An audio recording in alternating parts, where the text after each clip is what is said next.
गोपालगंज नामक गांव में मदन नाम का एक किसान रहता था। मदन अपने खेतों में बहुत मेहनत से काम करता था और उससे ही जो आमदनी होती उसी से उनका घर चलता था। मदन के घर में उसकी बीवी माला और 2 छोटे छोटे बच्चे थे। माला, मैंने अपनी जमीन पर आम के पेड़ लगाए हैं। पड़ोस वाला किशन बता रहा था कि पिछले साल आम की खेती करने वालों को बहुत मुनाफा हुआ है और शहर में आम बहुत अच्छी कीमत पर बिके। इसलिए मैंने भी आम के पेड़ लगाने का सोचा। यदि सब कुछ ठीक ठाक रहा तो इस बार मुनाफा दोगुना होगा।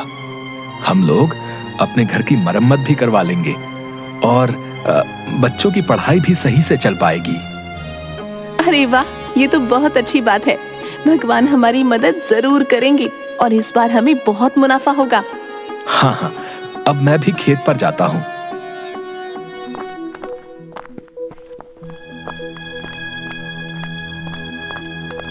मदन रोजाना अपनी जमीन पर जाकर पेड़ों में पानी देता और उनकी खूब सेवा करता ताकि बहुत अच्छे फल आएं। कुछ महीने बीत जाते हैं और बरसात का मौसम आ जाता है। मदन के आम के पेड़ भी लगभग फल देने के लिए तैयार हो गए थे। मदन के दोस्त किशन का खेत भी वहीं पास में था। दोनों आपस में रोज बातें करते थे।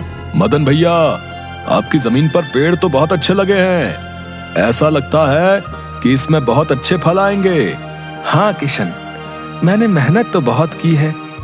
अब भगवान की कृपा रही तो फल भी अच्छे ही आएंगे और मुझे मुनाफा होगा।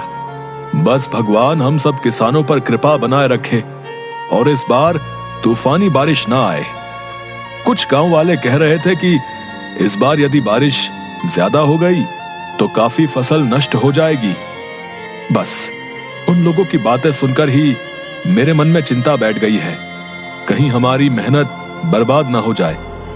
नहीं, चिंता मत करो, ऐसा कुछ नहीं होगा। भगवान पर भरोसा रखो। अपना काम खत्म करके किशन और मदन अपने अपने घर चले जाते हैं।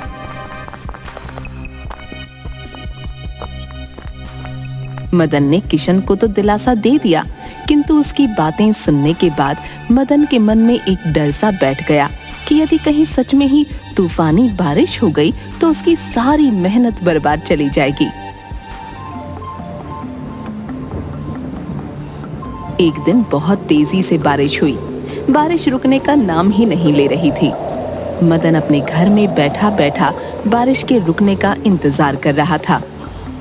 लगातार 2 दिन से बारिश हो रही है, रुकने का नाम ही नहीं ले रही। मेरा मन बहुत घबरा रहा है। इतनी तेज तूफानी बारिश में तो पूरे गांव की फसलें बर्बाद हो जाएंगी और मैंने जो कितने महीनों तक अपने खेतों पर काम किया है वो सब बर्बाद हो जाएगा। चिंता ना करें, ऐसा कुछ नहीं होगा। तुम नहीं जानती, कुछ साल पहले ऐसी ही बारिश आई थी और पूरे गांव के खेत बर्बाद हो गए थे। उस साल गांव में किसी को भी उनकी मेहनत का फल नहीं मिला। यदि इस बार भी ऐसा हुआ तो मुनाफा तो दूर की बात है, हमें खाने के भी लाले पड़ जाएंगे। मुझे कुछ और काम करने को मजबूर होना पड़ेगा। इसी तरह चिंता और सोच में मदन पूरी रात सो नहीं पाता। अगले दिन मदन सुबह सुबह बारिश बंद होते ही अपने पेड़ों को देखने भागता है, परंतु वहां का नजारा देखकर उसके होश उड़ जाते हैं। वहां चारों तरफ बर्बादी का मंजर था। सभी के खेत और फसलें बर्बाद हो चुकी थीं। मदन सर पकड़कर वहीं बैठ जाता है और रोने लगता है। तभी किशन वहां आता है।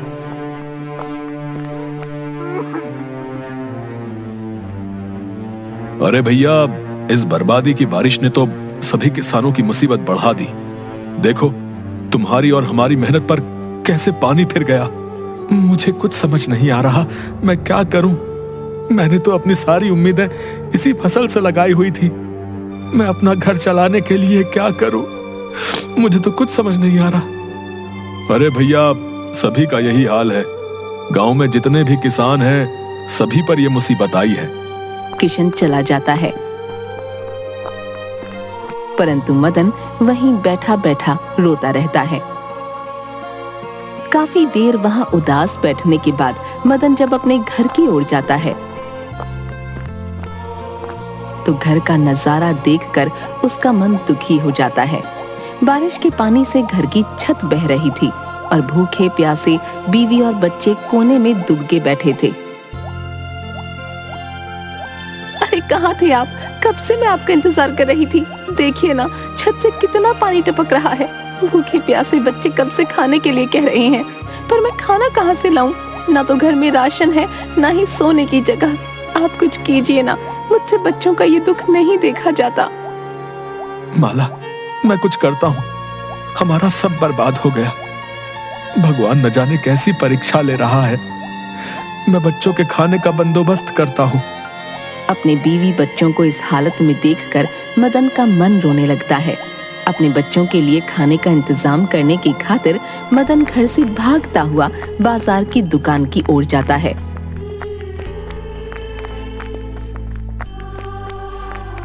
पर बारिश होने के कारण उसे कहीं से भी कोई मदद नहीं मिलती, क्योंकि उस आफत की बारिश में सभी का बुरा हाल था। बहुत भारी मन से मदन खाली हाथ निराश होकर अपने घर की ओर लौट रहा था। तभी अचानक उसे एक चिड़िया के कराहने की आवाज आई। यह किसी पक्षी के रोने की आवाज कहाँ से आ रही है? वो इधर उधर नजर घुमाता है तो उसे एक घायल चिड़िया दिखती है जो कि दर्द से बुरी तरह कराह रही थी। अरे, ये इस नन्ही सी चिड़िया को किसने घायल कर दिया? लगता है ये भी इस बारिश में घायल हुई है। मदन तुरंत अपनी परेशानी भूलकर उस चिड़िया के जख्म को साफ करके उसकी पट्टी करता है और उसे पानी से अच्छे से साफ करके उसे पीने को पानी देता है। कुछ देर में चिड़िया का दर्द कम होता है और वो मदन से कहती है, तुम कितने अच्छे इंसान हो। तुमने मेरी मदद की, मेरी जान बचाई।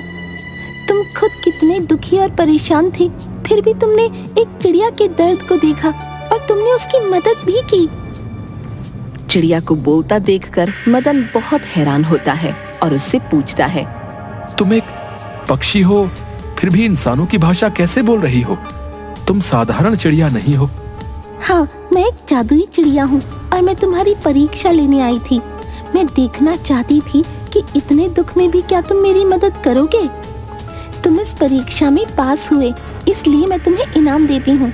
तुम मुझसे कोई भी वरदान मांग लो, जो भी इच्छा जाहिर करोगे वो पूरी हो जाएगी। मदन कुछ सोचने के बाद चिड़िया से कहता है, आप तो सब जानती हैं, मेरी पूरी मेहनत पर पानी फिर गया। मेरे पेड़ फल देने को तैयार थे, परंतु ऐसी तूफानी बारिश आने की वजह से मेरी सारी फसल बर्बाद हो गई। आप मेरी कुछ ऐसी मदद करें कि मेरी सारी फसल ठीक हो जाए और मैं इस मुसीबत से निकल पाऊं। मैं तुम्हें कुछ जादुई बीज दे रही हूँ। इन्हें तुम कल सुबह अपने खेतों में डाल देना। फिर देखना, तुम्हारे पेड़ों पर सोने के आम लगेंगे। तुम्हारे जो पेड़ बर्बाद हो गए हैं वे सभी इनके जादू से ठीक हो जाएंगे और उन पर सोने के आम लगेंगे। इसके बाद तुम्हें कभी भी चिंता और गरीबी का सामना नहीं करना पड़ेगा। चिड़िया वो जादुई बीज देकर उड़ जाती है। मदन वहीं बैठा सोचता रहता है, क्या इस चिड़िया ने सचमुच जादुई बीज दिए होंगे? क्या सचमुच मेरे बागों में सोने के आम लगेंगे? ऐसा हो गया तो मेरी सभी मुसीबतें खत्म हो जाएंगी और मैं सुख का जीवन बिता पाऊंगा। मदन घर पहुंचता है। आप कहाँ गए थे? मैं कितनी परेशान थी, आप कुछ कहकर भी नहीं गए। माला, मैं अपने खेतों में गया था। वहां सारी फसलें पूरी तरह बर्बाद हो चुकी हैं। मैं वहीं बैठा रो रहा था, तभी कुछ जादुई घटना हुई। ये कहते हुए मदन माला को सारा किस्सा बताता है कि किस तरह जादुई चिड़िया ने मदन को जादुई बीज दिए।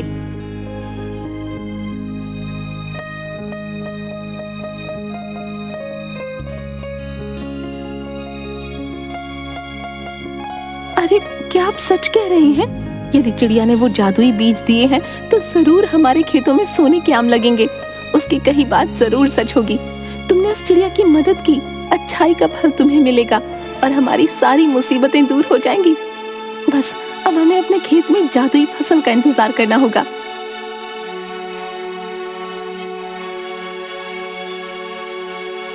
मदन और माला सो जाते हैं।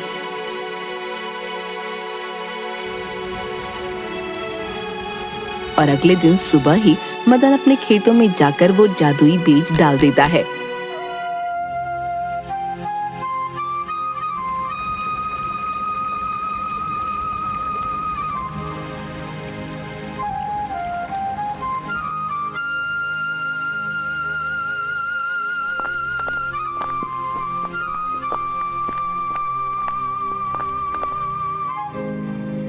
कुछ दिनों के इंतजार के बाद मदन के खेतों में पेड़ों पर सचमुच सोने के आम लगे नजर आते हैं।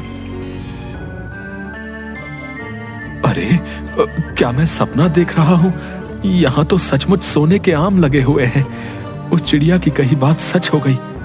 मैं जल्दी से ये आम तोड़कर घर ले जाता हूँ और उन्हें तुरंत जाकर बाजार में बेचता हूँ। धन्यवाद भगवान, आपका लाख लाख शुक्र है।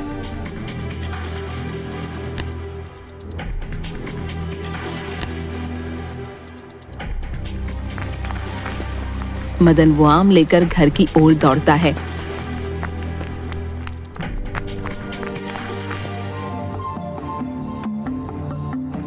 देखो माला, देखो, जादुई चिड़िया की बात सच हुई। अब हमारे गरीबी के दिन गए। देखो, सोने का आम, कमाल हो गया ना? अरे ये तो सचमुच सोने के आम है। ये आम बेचने पर तो हमें बहुत सा पैसा मिलेगा, परंतु अभी केवल एक ही आम बाजार ले जाओ और उसे बेच कर आओ। सारे आम एक साथ ले जाना खतरनाक होगा। मदन एक आम लेकर बाजार जाता है।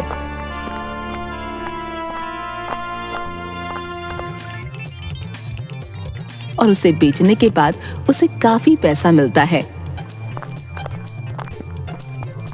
माला, केवल एक आम बेचने पर ही हमें इतना पैसा मिल गया। बाकी के आम मैं बाद में बेचूंगा। क्यों ना आप खेतों का काम छोड़कर आभूषण की एक दुकान खोल लें? इतने सोने से काफी आभूषण तैयार हो जाएंगे और उस काम में मुनाफा भी बहुत है। हाँ, ये तो बहुत अच्छा आइडिया है। इसके बाद से मदन आभूषण की दुकान खोलता है, जो कि काफी अच्छी चलने लगती है। इसीलिए कहते हैं कि नेकी कभी खाली नहीं जाती।